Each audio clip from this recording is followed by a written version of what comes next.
poj ba mo jok ka duang ba me ene Yesu Kristo we menini ba umie o wor mana lengwaen ba wora kele kal wor ma nyik dia ke pon ke kanyeni ba en a wor menini ba doctor o ba dano me gogon ke kan jok tio ba go wor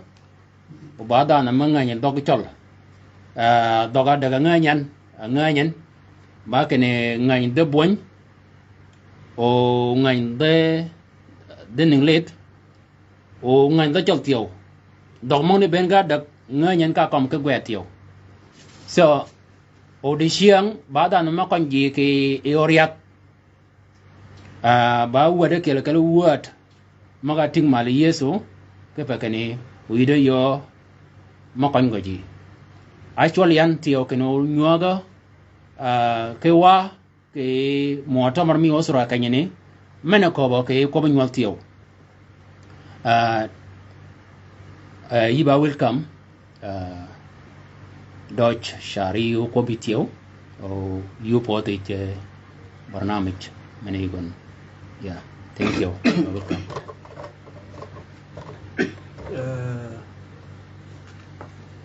uma le ben jelmal di mo bi de we ke me ki nyimya ko ba mo jo na chongwa ko ka ne ko berwa ko bi wa ba be chwa ke wa mi la en wa ba wa mi sa ke en la ken wa mi den ka ba gok mero men ke pe no gok wa kana ke perie wala pe wade mena ba dan wala ke ba kompin mena choje ko ci ba mi ko bol kanya chuban yaw ko bian mi ga luop mo kan luop na ne mi ni nga chola tu sala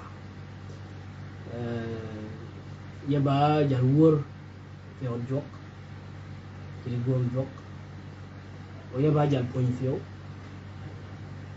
كتوها كيالي رجال من رامي مهنة يبقى دكتور يبقى طبيب يبقى طبيب يوقع حاليا رياض من أطفال إن شاء الله صباح يوقع كوني كتوها كيالتيو كادو واي وكمان رامي وكدي شيء mala adwa joke ba go gwa fen yes yeba nyi yeba wat martin ki busra fa many dodge ko ba way i jok ke ko ma ko ki busra yes ke pa ye po la bola yo ko be ko ba ke ne ango a chugi gwa ke ba usar ber ke dodge rum mo nga nyano wagin na jugud badwa ama usura pale hosh ked adrat ke pakene wadu la male hosh lakin yo te onu share no do borgo ango jugu ba mo sirat mo share alena yo ko bigan ke be khalfiya mi bera yaba dana ke mati usura mane ko bwa أنا بناول في يا دودادي أنا قمت كيف نشاط كيف في أسرة أسرة منا يبيريان باك يلك الأسر ما كان غنوا في مجتمعية يقول محاسن ده جمع دوجي يقول مشاكل تيو نقبل أسر مواكي يقول جمع دوجي يقول مشاكل يقول ظروف يلقى كيم يلقى مريبير يلقى توه يلقى مسؤوليات ان اسر مغربين فيان يبا وجال دوم ويبا جال دوم في السن اكو يمكن في 80 ل 90 في عمره اللي ويا تاريخ ميلاد ميغون تعديل الكوين ba taqdiri tarikh meegat meegon كدوم ان وتاج ثياب بيرتاج لانه من مهنه ميغون با ميكانيكي اغوغو با ميكانيكي غوني اكونين كيبا كينو دو بيرتاج شكون غاوي حديثا وغنا كيو فيو ما غادي تعاطى جام ني ويغي جي جان نيون ابي بي ما دي بوك ابي وانغا فاب فجمني بني اكونين كيبا بير نو تاج لحد بكره الحال ف مايا يرى ماذا يو ويا يرى مانا يو دا نيان دوم دا نيان تين سقاف من نوجي طبعا كان مكي يرى مانا يو مانا دا كويجن نيشوك يكيان قول وان كي وسر ميون دا نيميا ñol maya ñaan doom ki ñol maya ñaan fim wo ba fo ka ashaka fa beri ji gir igura tasir ko tingi mal yira asar ijabiya yira asar silbiya umanni ni go gawmu ajima go ba amida ma usra Allah may gaga wi يوم بتحمل المسؤولية مني أنا ما أديني من نمرة واحد في أسرة فده الطبيعي من أسرة ميون يبقى في أسرة يبقى نمرة 3 اللي نمرة مايا يبقى 6 3 نيرة دوم بقى نيرة جال وبانغون دا نيرة جال يبقى نيرة جال بانغ أنا نيام داج بانغون دا نيام داج bango bere nyanya le jang ukere da nyanya ndai pini ka chichen banya ti fa bana shikli ne usra mion min haythu al-afrad min haythu takwin ki haykal miban كيبا ويا دوغي موضوع مية أسرة هدف مية كاكوب واي كوب أسرة ودوا لذلك أسرة مثلا وش بدو ذا دلانو هدف مية بقى نجاح في أسرة. Yes. أي أسرة نميجي مني جوانا كمشاكل لكن فوق مشاكل ده كله نجاح بنكفل العالة من يليبا كفة العالة من يليبا في الأسر لا فشل من يبي مشاكل مثلا جيني ما هذا مق لا ما قص أنا اللي با سبب من الفشل في الأسر نجي يطلع جيني جوجا با لين كده وجي مي تيان دوا تيان أسر ويجن كم يجن بنا حاجات الجاريق كم كان الأسر بيبقى ناجح يامنا أنا بخد مقياس مية كني يبقى محزوز كجانا أنا ما أختار يبقى رأي أسر أنا بعميون لكن با وضعي مني أدى تأثير وضع كويس وكيف كان الأسر لازم يكونوا يقدر الضلوع في كيلو بانتين بانتين يوم دوج يونا نجي موجة ناجح لكن فوق ده كله ده كمية من المجهود ما قوة وبذكر مسؤولية كمسؤوليات ما قوة بعد قائمة على عاتق ميتين أبا أي مسر ده مسؤولية مدوم ما ينكما نتكلم فيه now أنا نيجوا كيجي kalau gitu ada kene wakana ke usra banache fi ikhtibar miya wi daga mai garwar bai ga ban didimu da dodge ke bawji ke usra gaba agana ne gaba masara lala agana lete ke pa jimo abi أما غنيون يسرى صورة الأول بنا لازم بامي ما يكون بيه صورة نمرة 2 بامي صورة مي مجتمع وهذا هو الكي جانب من الدوام من يبغى في المجتمع فيه كان ثم مرحلة مي ما يقوي مجتمع دور مي يقول شابه الدوام دور مي مجتمع نو في دور مي غانا با ماني نمي غانا بات أبا فرد من أفراد موسرة باني مثلا عشانو بير أبا ناجح دور مي غن با مهم كان لازم يكون بارز عشان يقاوم جماعة سالمة في المجتمع دور مي ما يقوي لوطن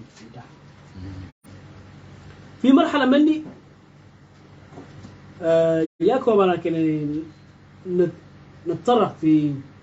مقدمة في كنا أنا شخصي يادو دي ويا ياكي دور بات فالمطلوب منه أن يقوى في ويكوان ياكي دور بات وسابر كاي دي دا ما قوى كيف ويا يورا كنا دور بات باقين كان بقى ويا نور جمزة كو دور بات دا ما قوى أنا أذكر في بعض اللحظات ويا بقى قاسي نوعا ما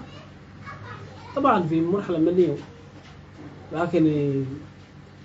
قصاوة مني ما مفروض وكذا لكن كتشن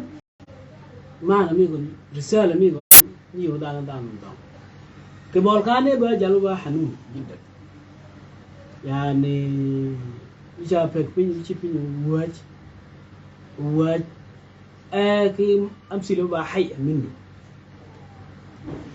بدي رسائل ما مستقبل اللي دنيا اللي دنيا kanya berian ba kanya kober kanya berian ba beran un ke bor kanyo togian fa jamne ben buga buga ba gam wuji kene kanyo ka fi lakin fi nazo kit gaba wil lai gaba wil gara ni dong gaba da sai ai wa ai ka dong ga wani kanyo ba kanyo suli fa jamne ben adda يتكون من شخصية ميدان تاقو كون يكون ممكن ويجي كماي إني تقول حياة وروح طريق من باسا يدو رسائل مو مستقبل إني تقول كيف تقييم نفسك نمي كوبي ويا لا كوبي مني كوبي دا غيم يرام من بيجي بدان نمي كوبي وراو كوبي وذي ay gëj gogol ga ba go ci ga dié jen ci ga famal ko mo waraw ko mo di ciat nimi ko be مثلا جدي وا mo ga sa ga ba مثلا حيا ga ko ba ya كيفو عشان مسؤوليه من بامي والدين نطلع منه وكو وني مرحله من المسؤوليه من قدنا كفكر العام في الاسره وكذا دي جنب بين قبل مسؤوليات جنب ما والد في وانا بشيد بيه لحد مرحله لازم وصلت فيه يا دخلني في المدرسه حياه من المدرسه يجرى مسؤوليات برضه ده مسؤوليه ده جاني ما جوجل وده جاني من جوجل جاني اباميه جاني بكم انت تنجح لحد مستوى ما كبر كل شهاده مسؤوليه ميغو تمكن مسؤوليه ميغو انتهى كان يتم مسؤولية ميغون أدوغا مسؤولية بامية ياغوغا باواي حتى مسؤولية من يتميان وشوغو بيباك كيفا بعيد يكاري باوي يكاري بامي يكاري با ناندوغي ويين با ينزاتو دا جام غير ما مسؤولية من والدين غوغا تاني جام بين غوا تحديات بنا دار موغا جينا كوني دوج ما كو بجوك اعتماد على كلمة الله كو بجوك با نور نيغا غوادي واجوك من يدين كو بغي يوني دي يو دي جادي نيغي بدين انا يدين هدف انا يدين طريق من شادين وبنجح ده الحاجة اللي نجحنا كثير ونبغى في المرحلة الحساسة ده تحديات مجير لكن قبل تشوف كوب قبل وقبل تشوف بث عشان كوب فيه تحديات مغني جاباتهم كوب بطريقة ميور كوب تيب فيه مالن يدين وانجو جمني بين ف قدرت أجابي جمني لحد مرحلة لسه عشان يشوفكم تلوي جوجي بعدان في المجتمع بعتقد فيه دعاء اعتماد العمدة ما با أيضا يجين باوي ذاك ماي كي برضو نماذج ما با جيدة في المجتمع فلما يجي ويكاري شبان وابل شبان عن ماك مدوش شبان بان نموذج برضو ساعدوا في كنه في النجاح. ننتقل للنقطة مين كوبكن أسر جو أي مني ما تشوفها جو كبا أسر يكون ناجحة ده مسؤوليات ما بعامة على الميت كويب وده فهم ما بقى ثابت ما بقى بقى ما يجي عن أسرة ما يجي شغل مرحلة مين كوب شغل يوم كني يوم خلاص مرحلة من ما يجي جيتها مسؤولية مني بقى كنا كنيو نقول يوم كني ما يجي ويد رانغ يوم كني قولني أجرن واكريه وابا مسؤولية إنه نخلق جو مدوج كيجي قول نخلق جو ككامة نخلق ككامة ورا يو نخلق جو ككامة كوطن وطن نذوا بي من النيان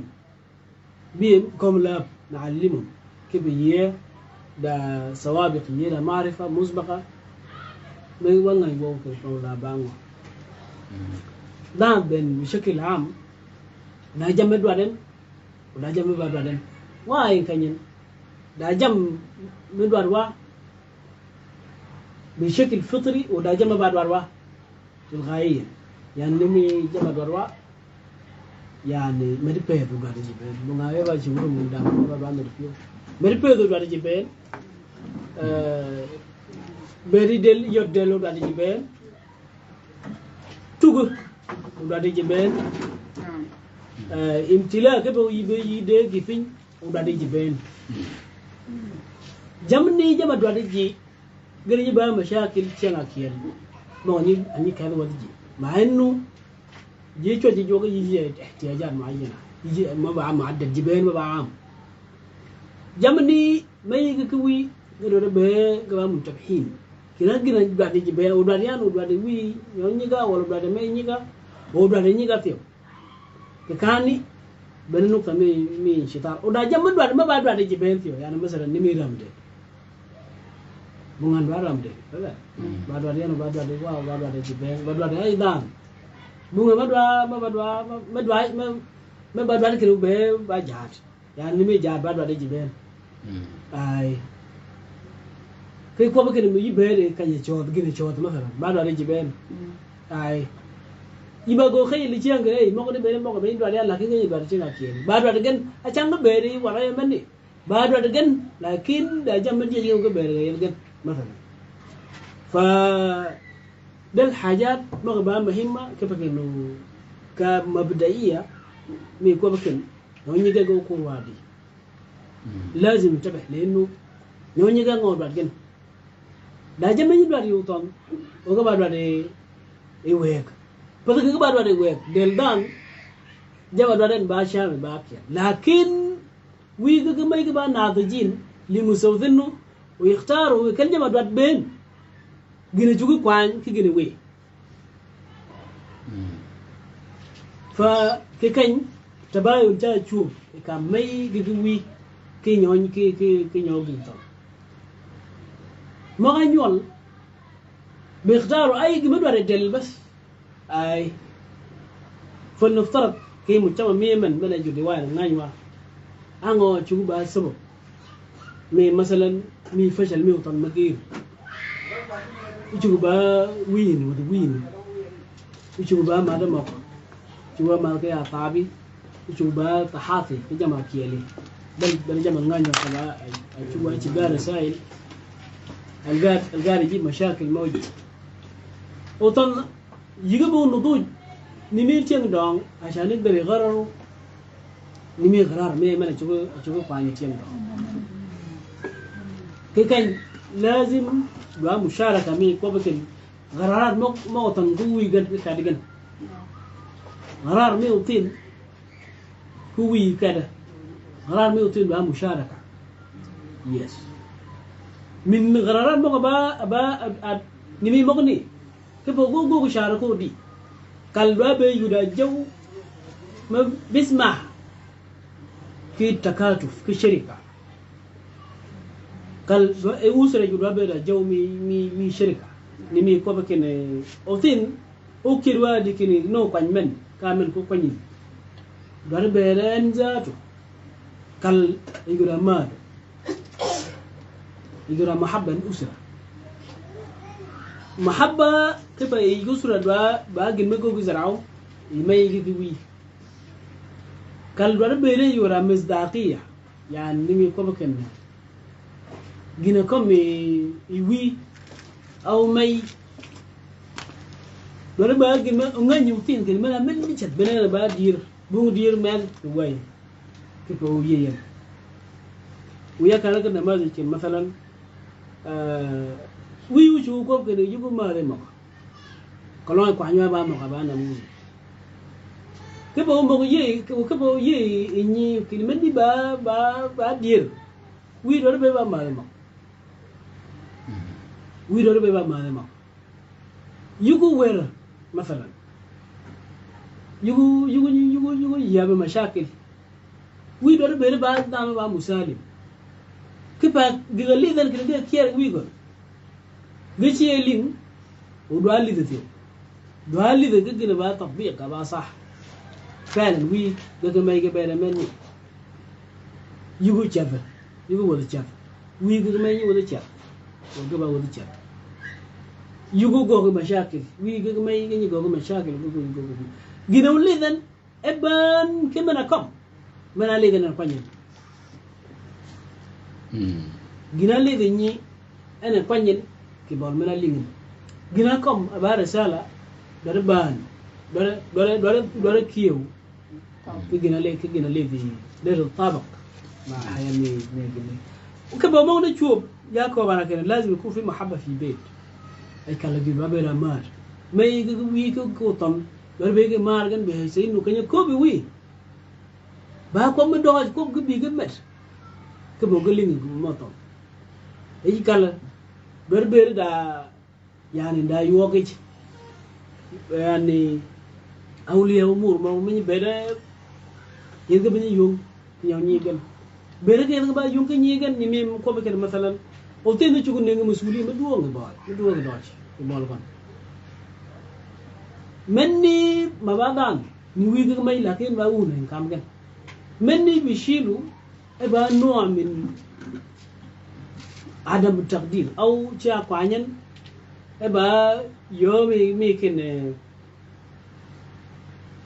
ba yan ba bang bungin ma doj me yom ngi paraga ni pira yan agina perlin bugina perlin ko jewen mogni yigira tasira deja go tarjuma mo to ay o fiew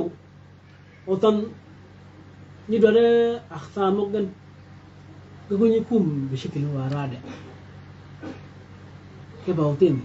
وغلط ميغون go mala gina chop mala gogan kebo ne da mat chai utin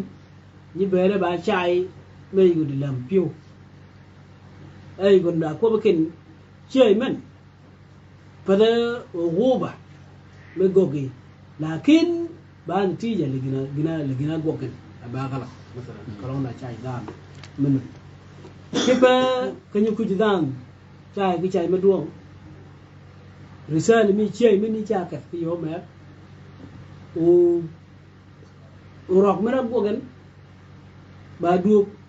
بنتج من دان من خوف طبعا كان يدي خوف كان يدي وار نيوذا كده بون مار كاني كان يدي مار بون وار من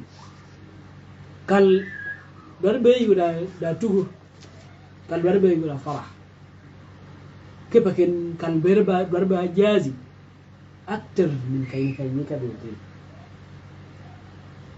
ده فيما يختص بكوب كان انو تشوغو كيف وطن دين كوب كان دور ما يقول أماد أنفيو يعني سلوك الشخصي مي ما يجي كوي دور بيبقى مطابقة كيف حدث من باسامي لكن لازم ندي رسالة ممكن ني بربها إن أجالين كوبيكم ني بربها ناجي في الأخير لازم ينجح سلوك ما شخصي ما يقوي لازم نتقو سلوك موغن من إنه بده يبقى نماذج بده كوبا كذا نماذج then ده جانب آخر تيو بقى من الجانب من المؤثرات السالبة اللي هو تعامل مع المجتمع التعامل مع المجتمع يقول فوائد موجود ويقول ده سلبيات موجود برضه يكم ذكر اوكي yes التعامل مع المجتمع ما هي من يقول وا اللغة كال جيران موجود جمو تشكوا جمو كالجي بيوا يجن da jammani ejigan ribeji fi dikar jamari ge chuba jamma doj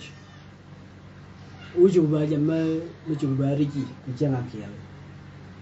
maka kam wanda ben go chuba ginut ki usra mai ge wi ge go chat ke paken we kalbe go da mad we kalbe go da lindo we kal u fiu o tan chiga nen gan ke yome doj utan ba tur gan ke chi gan utan هم بني بود gan لكن كمجتمع برضو مجتمع جيرانه يعني حاجات سلبية ما بني يودي كان يوطن مني بقى سبب كان من الأسباب ما هو بكن دان يوم نجاه وشوي باج مني ودوا داغي تعرف المجتمع ودوا داغي وضعية من المجتمع ده مشكلة منه يلي ده مشكلة منه بقى بعيد أبى تشوفه وغمي أبى تشوفه وغوي أبى تشوفه وغيومي ولا نيمي من النود أشوفه ما يجي ويك كوي مجتمع بقى ميجي بين وكان يوين يقولي باجي بين أو رينين باجي معظم الناس يقولوا رينين ورينين قول كنا كقول أكيلي أما بقى ميجي بين جنگو كون كيني أسر كتلمل لازم قدوا هكا بمسؤولية جماعية كنين نانيارا ضربة دوج ناني قولوا شنو برضو كي ضربة دوج مناشي ضربة دوج كيف هو أبرا مجتمع دوج وضربة كان بيه ونور كاي مجتمع سو ما يجي يدو قدوا روم كن أوطن قدوا ركب في غيم مغباز صح أبا صالح كنين جمع بتوع كل أبنجبوك كل بيكون ما يواجهوا وفي الغالب بير من ينكل أنا ينغاي إني بطل نقطة مين ونربي مسؤولين في كوبكين نيجا كنا بيرجع مرحلة من نروك الويجن وراين كاكيل كجن لازم نكون مع بعض معاهم كيف جن دروا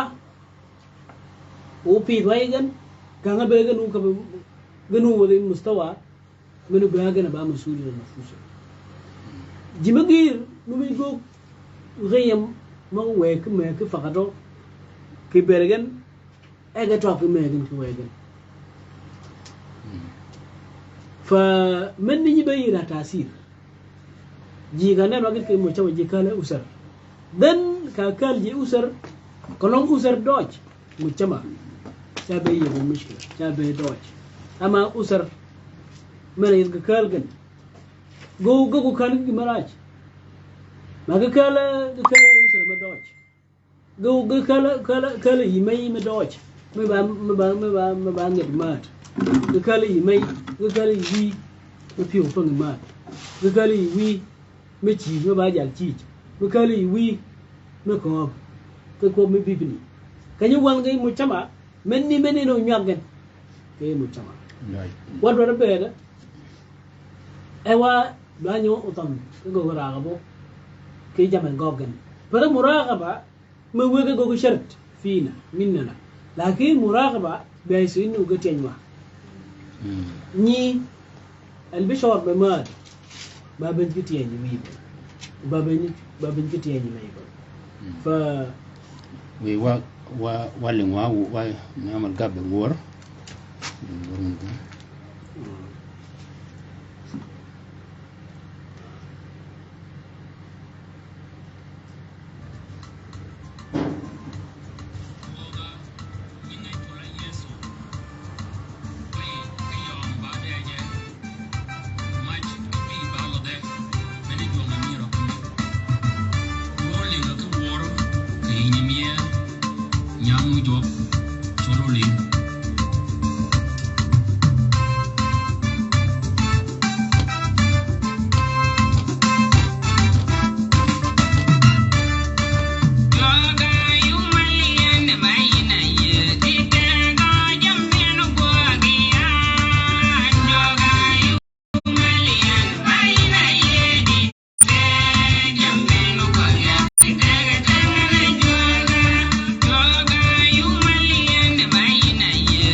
badir wa ke bol kayeni wa nyuak ke wod di chantin ko mie ayola Dr. Tubo en ko bo ke magiri o da negatio manudi manwaden ko ni ko ben o ba gi ma do tio ke ni yipo jan ke pe yidimi mena mo jitio o yiling wod mi di chantin en bada na kele kele ji maga aye ke dawa mena ko ba en ke no be o nyuaga ke ji o do mie menu de Sudan menyu wala Peter en de mogon maga nyuagen aja de ke yo wa de aneng jo ke pel wich ka word mena yang yigon ka go nyuagen ke safa mi gon ka go gan ke share ke safa meneni so meneni ba o mie o ba jar wor wana nyuaga ka wadi siang gijmana kobian ba kene koloda gijman de ph n page magi go gwedin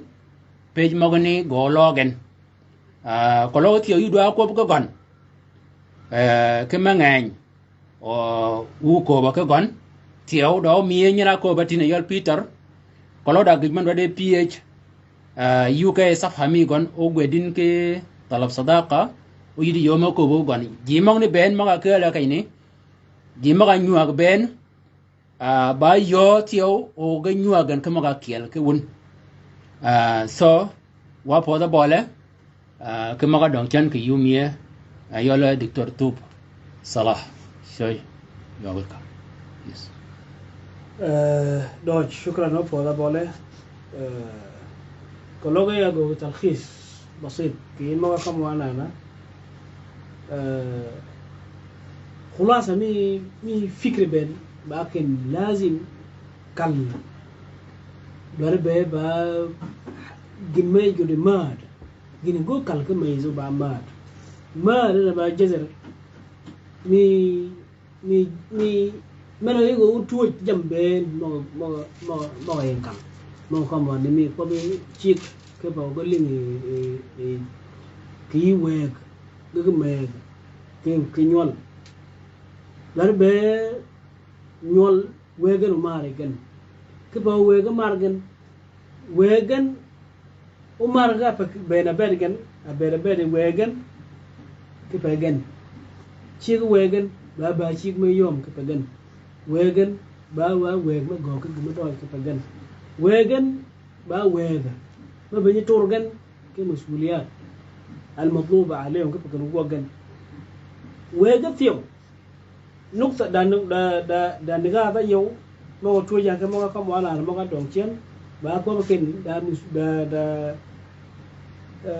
usra do ba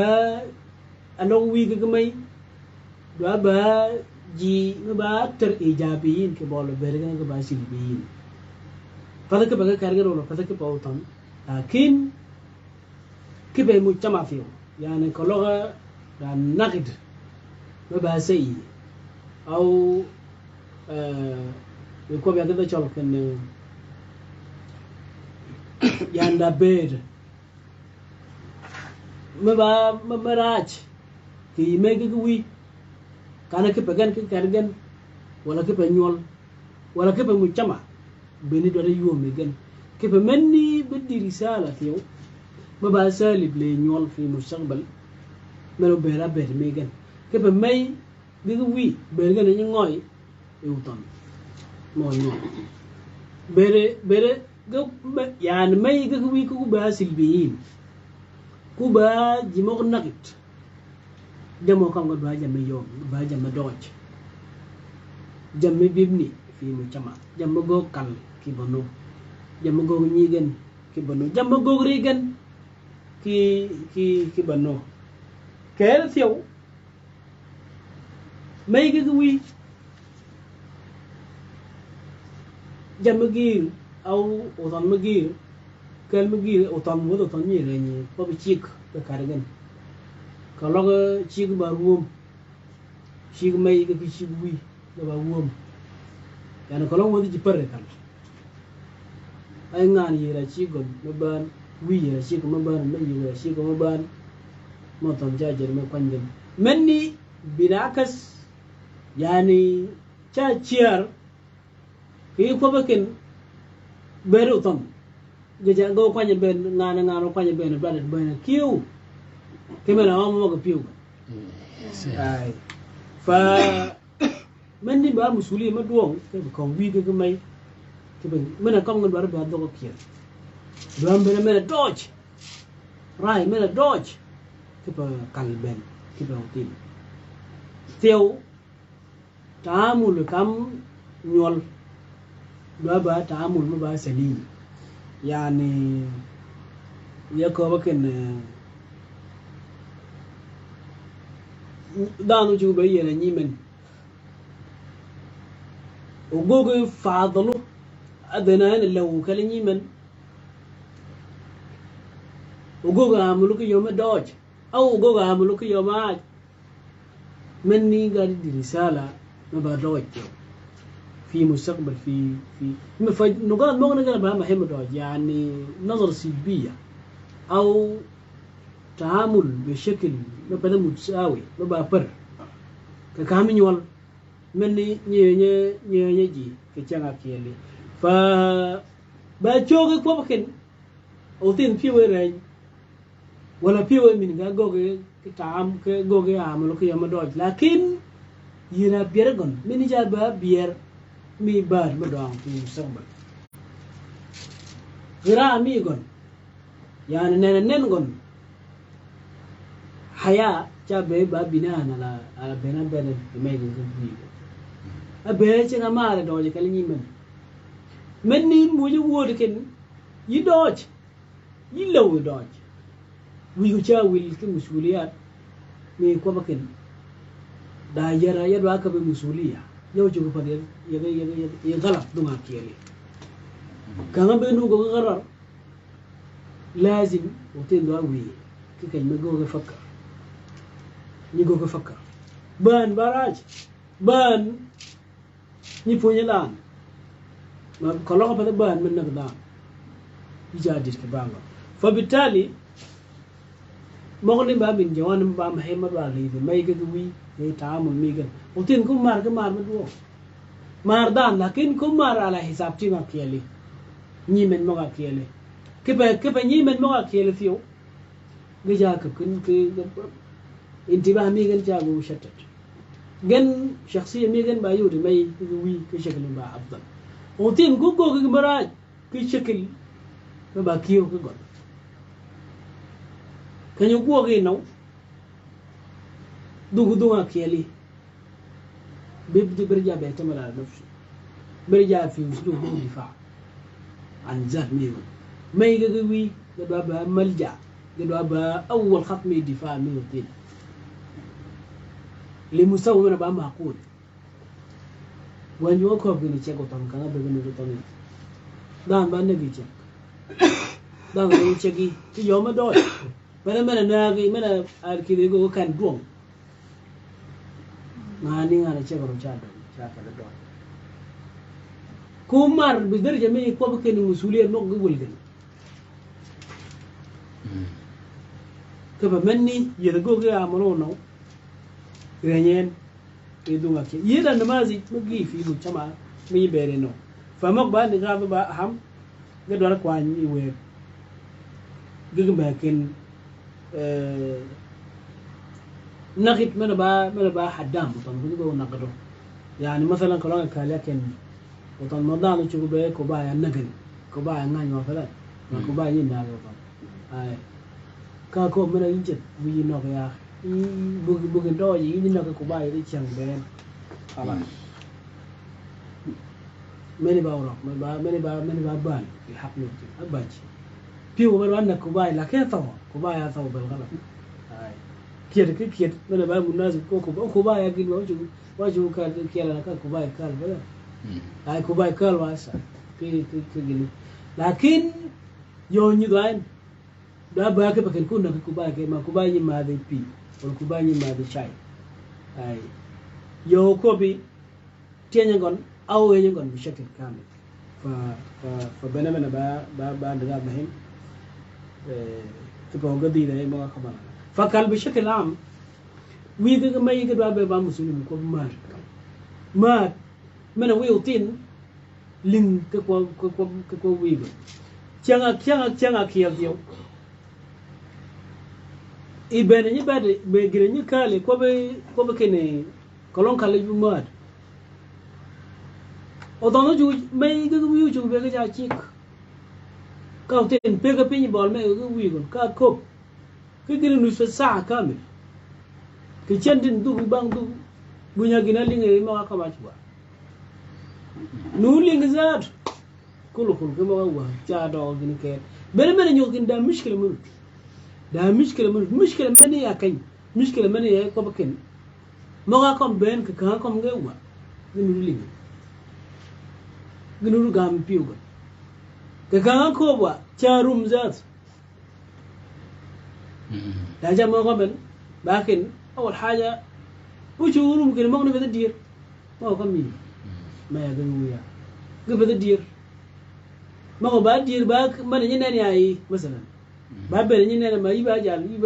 يبقى رجبي ويجي دوام دوج يبقى جال من شيبور دوج يبقى مسؤول مثلا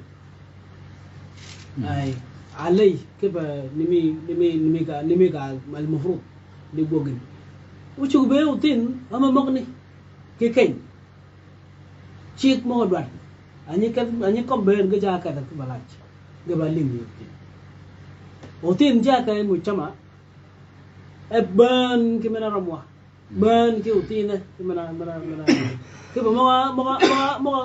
mo ni ko be ga bin lingin kana ko be kana be ya ko rama mo ke wai mo ne ben ga ni tasirat fa kipa wako ka jau mana ba jait ni mani kalba be ramat mani ko ga kararo kalba be ga mahabba be sinu dan kan ko bi ulingu dan piu jam kalba be ba jau me do me teri ji ben kan ka to tin or gwet udu kal ga mara ya ne ba ka ngol wono me ya wo wa ya ka me ya tu ka me ke wiya kinyimia kan ube ya kan me tira kene udu ga wen udu kal ke ba ube jau me da me ani mare ke kani jama kom ben ke ja ka bi ya ju mo ni kom be jo ba jama ba hay me ka longa ci boy ber mi ke ba ja pa bi ai ya me gena me dwa ba yene tan ka ko jo ko ken liu mây do mây cái gì đó là ông u niu về cái ngày cái con pin phải đi tu nhiều là cái bang còn cái liu do mây đã chết cái liu do uy đã chết mấy cái bà chỉ cái mẹ mấy nó kia đi gọi mấy được tin bè nó phải là cái bang uy à đưa mà bà kia đi cho là do uy cái mây đó cái là give mà với cái bed mi bỏ cái đôi Amen. cái về we you qua bao nhiêu qua bao cái you sẽ được qua mà sao kalau như vậy nhanya tin kalau như vậy nhanya na you go we chặt cái đó về đi chặt kalau mau đi phố đi cái bali in mà là qua bây giờ ở quê thì cũng cái bỏ lỏng ở quê đó ở quê thì chơi được mà ở quê thì đã đi Udi ni kala ijo. O mo ne be go kala do wi ga mai. Kayo peg bin kay lingen. Alas. Ija pol boli be dodge. Yugo yabe mashakil to yi. Yugo mare mo. Ama kayo mari mo. Mo da jam me nya ke deli mo we gi ba mo yi cho ba be ma gi. Iba ma gi wure be yi ma gi wure be chen. Mo ne ba yi ni ko lo yi nu li do wi ga mai. Isn't body ukala to mai cái wi phải bằng link cái to mai cái wi بالتالي كيف أوطن إنك مستوى مني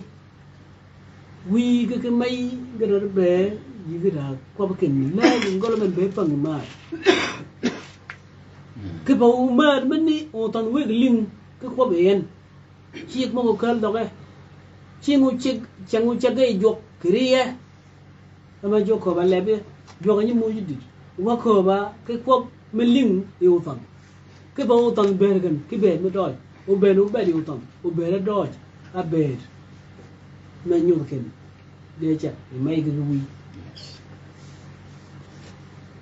so fa nigat mo ga ci ben ga ba nigat basita ma kwanyan mo me ko ba ken usar go be la di go we wa di go be ga dodge what do I did more may ga we ga di ko usra ka nga be ga no che go usra ga do la o jam ne ben ga do do ko bi jok may ga we ne to ga ko bi jok did ba yu de did mena romian aja ka ko ba na ja fa na ja ka fa ni shahada masalan kama ko gwat aji di shahada goyi darajat ilmiya lakin ke bol kan itu bukit hayam migen kada ba dungan yi kene yi nafsa hayam migen daji yasa ما يجري درجات علمية ما يجري شهادات لكن في نفس الوقت هيا من بلغ باجي غاي جماعة هيا ميجن باجي غاي با هيا مي مشاكل با هيا مي شهادة ميجي يا واي وهيا من بلغ يا واي هيا نجاح من با مطلوب با نيا نجاح من يكون بركة من يقول دي بين دوتش من يقول بين مارش mẹ là tiền gì cái nó bé là khi nhau mẹ đòi chạy bảo vệ ý cái cái này omia ate to kom kene ayolo wi ke mai gane bet mi gen angoy ena tini gina ko ben ba kene wi gon ya badan mai un gon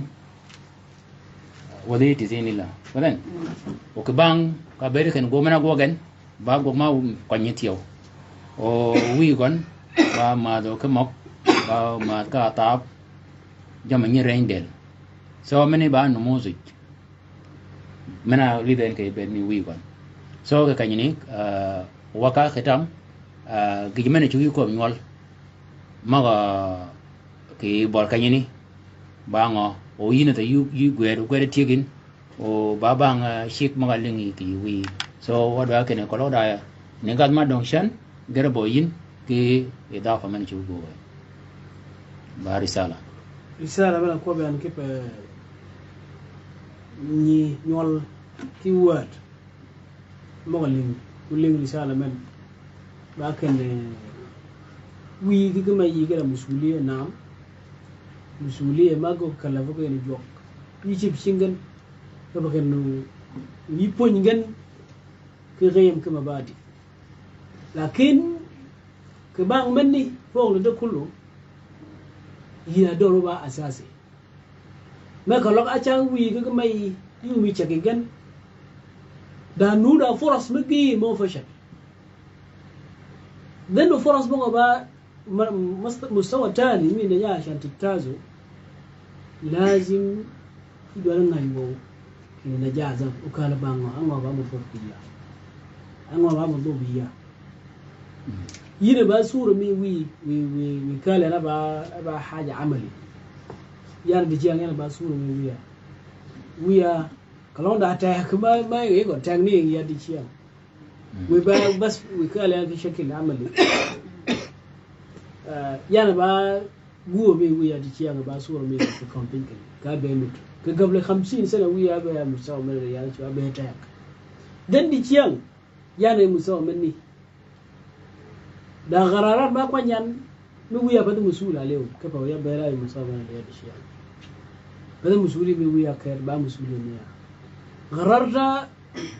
ya ce za ka yi naja jambayin maka bisabbi fashal ba musuli fi mustawa mana bai ta yak a ba barra min mahit mi ko wi ga mai ba musuli mi تقرر انك تسلك سلوك مي فشل بامي دن ليه نختار فشل وحياة با available ونجاح طول ما با وفير با مفوفير وبا يانا با مسؤول نول غوات ما ود مستوى من روم غي تشاغي ويغي ميغن يغدا جيت دن جيد ما ني با ييرو ليد غن ما جيد با ييرو ليد غن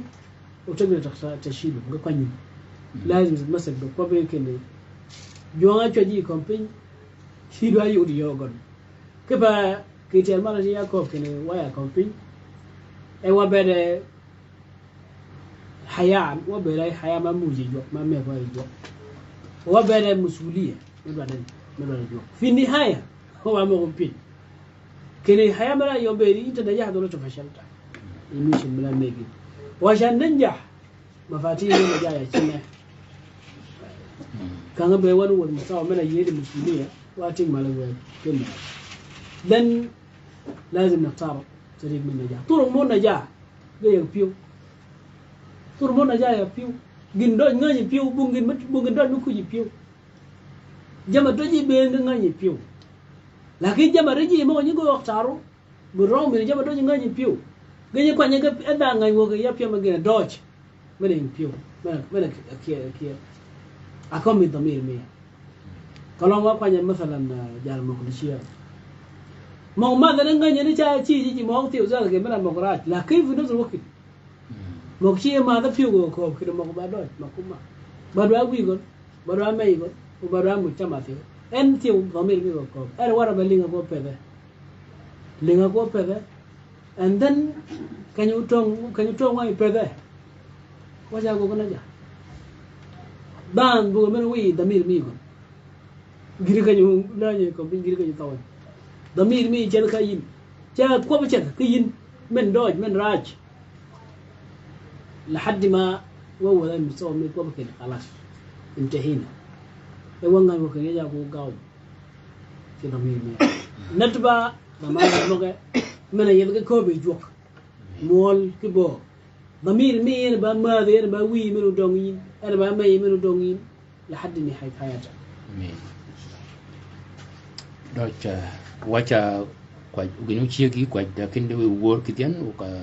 chiega wor uginu chiegi kwa chani palmen mito burmana tini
Kwaya joka we won jonga chan ma kiping yoni mu jamben yoni mu yita ko ben jogo tiam kwash ba mi jotan kitel mal we won ke ba mu fursa men wo ko bon yo ngana shi we won jotan bung sutfa ki Bollywood da jamben da hadaf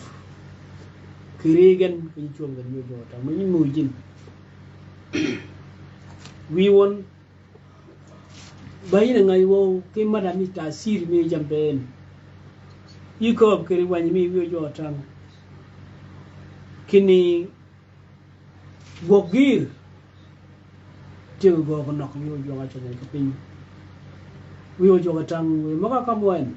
ke mo acha ke nyari mal jok ge berga ko we ji we ba tim gok we ni mal wiyo joka tang